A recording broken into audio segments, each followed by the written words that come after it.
Hey everyone, my name is Tanisha Gandhi and I just completed the 3-month web development internship with Unified Mentor.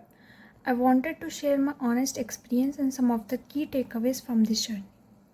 This internship was a real eye-opener. It wasn't just about coding, it was a journey of self-learning and problem solving. The structure of the program really pushed me to take initiative and be resourceful. I had to figure things out on my own, which is crucial skill for any developer. I got to work on several projects that helped me strengthen my foundational skills in HTML, CSS and JavaScript.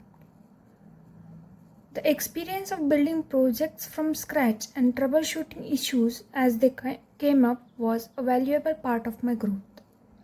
Beyond the technical aspects, this internship was incredibly valuable for my professional development. I learned the importance of time management and meeting deadlines while juggling multiple assignments. The remote work environment also taught me a lot about discipline and communication even when you are not in a physical office. Overall, I am grateful for the opportunity to have been a part of this program. It's an excellent platform for anyone who is looking to kickstart their journey in web development and build up their portfolio. If you are someone who is self-motivated and eager to learn, this internship will give you a great foundation to build on. Thank you.